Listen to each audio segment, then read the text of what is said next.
เจ้าสิล่อไปหอดใส่ฮะเบิดแล้วก้มรอน่ะนะดำปื้อๆนะไปซีขาวลายโพดนะ มื้อนี้ยังบ่มีหัวหน้ายังบ่ทันได้โทรมามันบ่ยังนี่รอโทรศัพท์ดังไปดีปลาลุงระหว่างรอโทรศัพท์เอิ้นไปปั้นข้าวอาหารเช้าน้องบอยพี่น้องยำปลากระป๋องซ้ำนี่ก็อยู่ได้น้องบอยว่าแม่นบ่มาจ้ะกินข้าวเช้ากับ2 หนุ่ม3 หนุ่มเพิ่นชวนป้าบัวคือสิบ่กินดอกพี่น้อง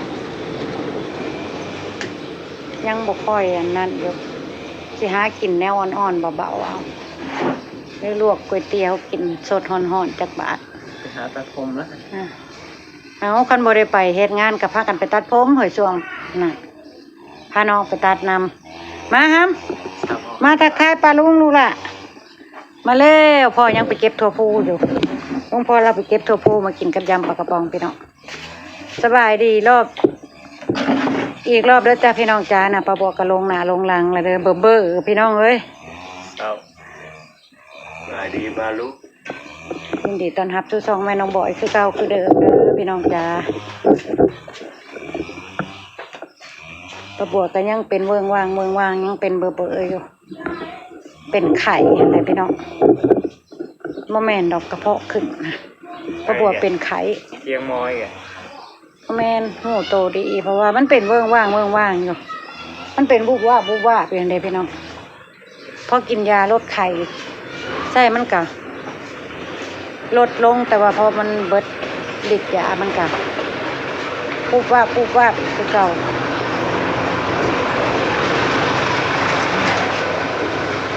แต่ก็ดีกว่าเมื่อวานนี่แน่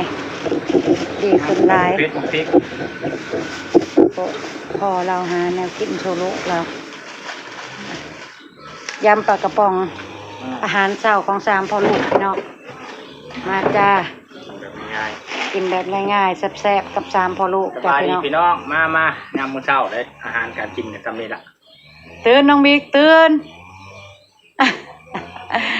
เวลานี้8:30 นาทีบิ๊กจี้พี่น้องเมื่อคืนเนี่ยเพิ่นมากวนเอากาแฟอีกบอกตื่นมาเห็นแต่ศพกาแฟเป่ากันนั้นกระเจ้ากิน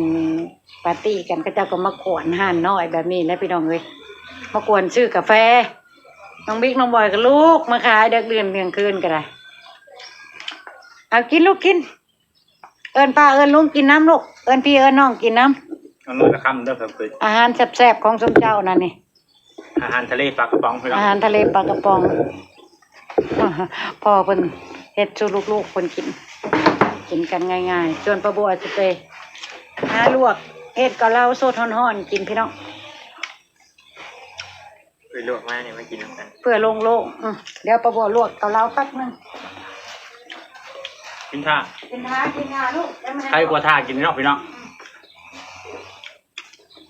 แม่ลูกแซ่บยุกปลากระป๋องอ่ะแซ่บเลย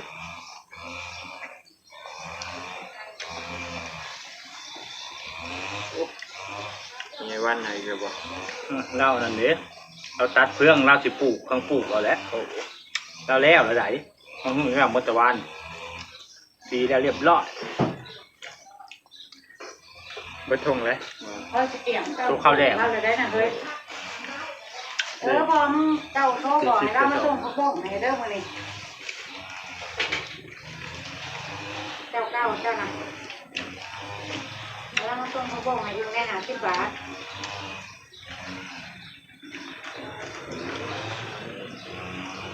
แล้วก็เจ้าเดิมนะหม้อข้าวโพดลงก็ดีเลยลวกกับเราไปสด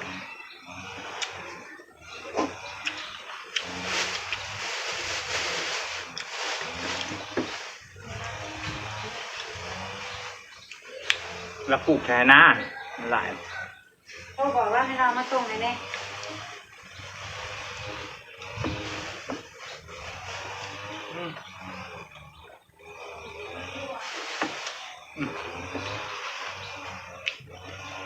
นี่สักให้ได้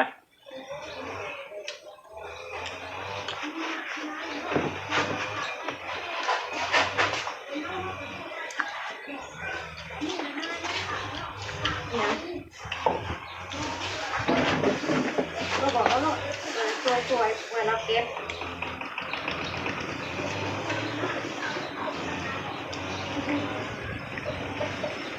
กินน้ำแม่อยู่ป่ะลูกมา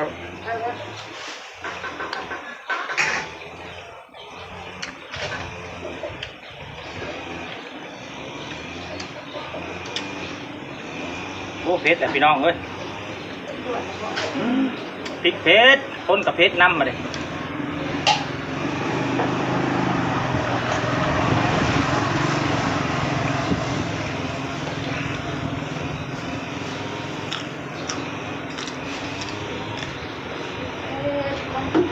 ด้วยแม่ห่านห่านก็บอกเรา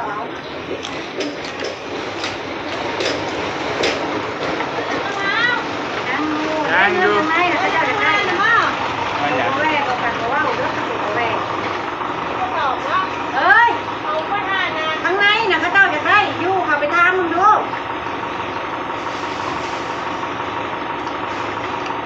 ข้างในเราข้างในนั่นข้างในบ้านนั่น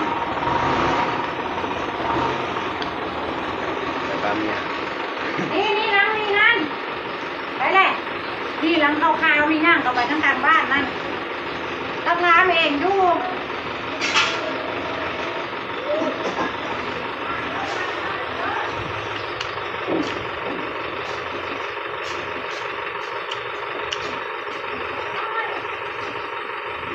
นี่ใส่กล่องล้างปิดลืมแม่ก็ได้มาพี่น้องมากับเรามาแล้วนะจะไปกองหลังก็บอกใส่กล่องล้างบอกก็บอกจะจะมาแล้วบอกไปมาแล้วให้เจ้าเอาพุ่งให้เจ้าตาให้เจ้าพี่น้องมานั่นเป็นวัดเป็นใครประบวกก็ได้เป็นได้ลูกชิ้นแล้วเสร็จแล้วเอายังเติมบ่สดกับเราหอนๆพี่น้องบ่เห็นบ่เบิ่งปองปองปองให้เขาจ้าเราไปใส่แล้วว่าไปท่านน่ะว่าประเด็นว่าประเด็นจะได้ท่านท่านนะแม่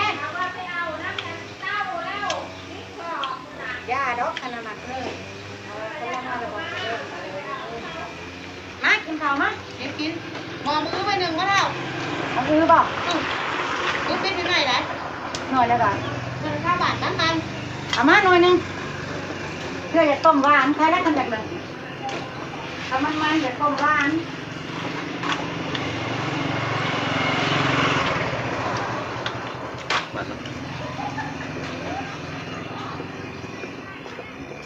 เดี๋ยวนาต้องจังเจ้าน้ำทานนะแก้วจะทำอะไรก็ได้มากินเงินสักก่อนมาบ้างดูนี่เด็กจะร้องนะ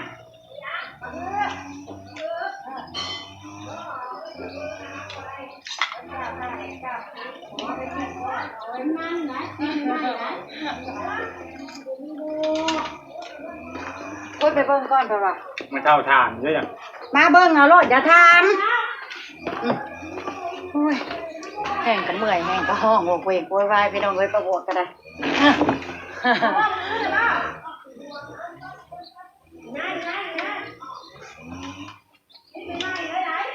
สดร้อน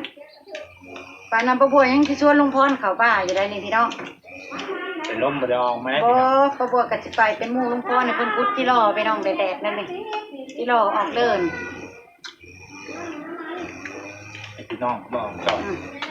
เอาไว้ยังก็เตรียมไว้ให้ลูกแล้วเบิดเลยก็ล่องไปประบวกก็จะไปนั่งน้ำห่มมาแล้วแห้งกะยู่แห้งกะนั่นพี่น้องเอ้ยไปมันช่วงเนี่ย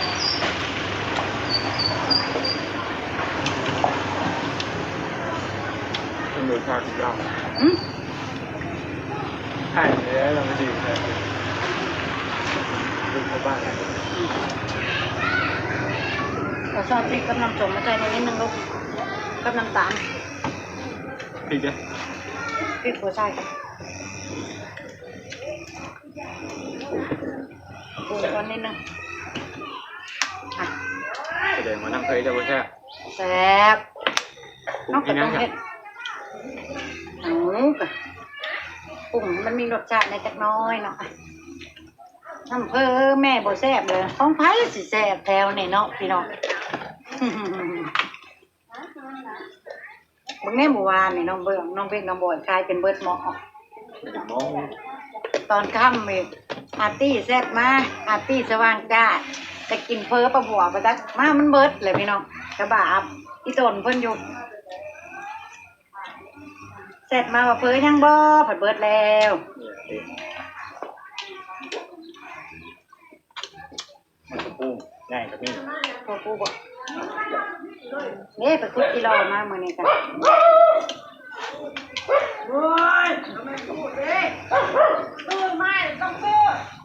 โอ้ยมาเด้อกินข้าวเด้อทางน่ะกระตึกอยู่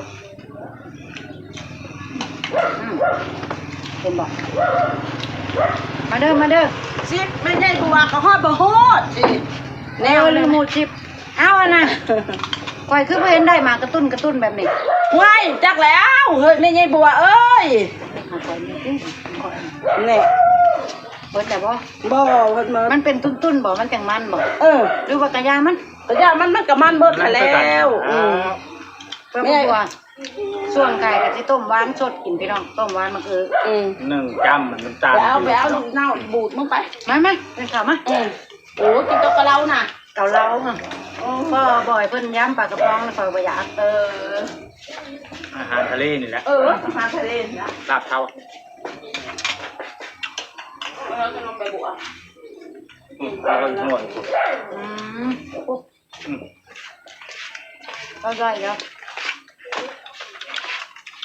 เอาคือว่าตัว10 บาทนั่นมันจะไปกินได้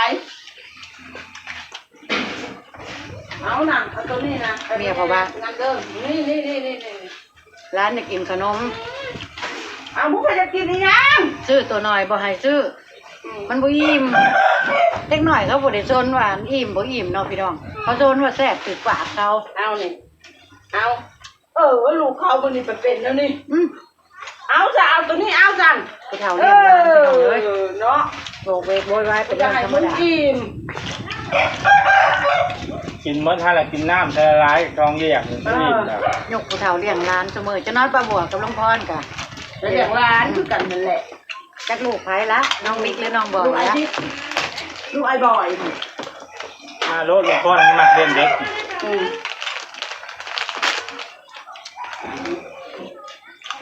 ลูกเขา อันนี้มาซื้อกับพี่ยายแรมดอกละมา เขาหนีปลาไปเลยเด้ กินกันเมื่อไหร่ แล้วว่าพื้นว่าแล้วผู้ใดสิเบิ่งอันลูกชอคนนี่หมอบิ๊กหรือสิหมอบ่อย จักละ อ่า แต่ว่าเขาสิหนี้ไปอยู่น้ำเมียลูกเมียเขาก็แล้วก็แล้วเนาะพี่น้อง แน่จะอยู่ช่องเท้าเผื่อจะไฟสิไตก่อนแต่ล้างแล้ว ก็เบิ่งกันคือพญาแลมมา นั่งนุ่มอยู่ พญาแลมมาคอยน่ะจักสิไตอันแล้วเท่านี้ไผนี้มันเด้เราอ่ะ พี่น้องมาเบิ้งหน่อยเด้อเอาบวกกับลุงพรนะ มันมีไผเบิ่งได้บ่ เนี่ยพยาบาลก็ว่าให้ตกใจกันแท้จะไปให้ตายก่อนตายล่างบ่บ่ อ้าวกะลีหั่นแล้วเอ้ยเบิ่งการช่องเท่าน่ะเพิ่นว่าคันคอยตายก่อนก็เจ้าก็อยู่กับลูกกับหลานเอาก็อยู่สิเฮ็ดได้อีวะ มาบ่อยลาป้าลาลุงจะลูก มันกินแค้ว นี่ก็ นะป้าลูกครับ จะไปเฮ็ดเพื่อนของเราเด้อลูก มาลูกอ่ะ ลูกชายลอยบ่จะมาเลี้ยงพ่อเป็นแม่น้องพี่น้อง อำลาพระจางแล้วจ้าพี่น้องพ่อประบวแล้วก็ควรในคลิปหนาเด้อจ้าไปแล้วกระบวกระซื่นขึ้นร้ายแล้วขอบคุณเด้อที่เป็นห่วงประบวขอบคุณทุกคนเด้อจ้าเด้อ สวัสดีพี่น้อง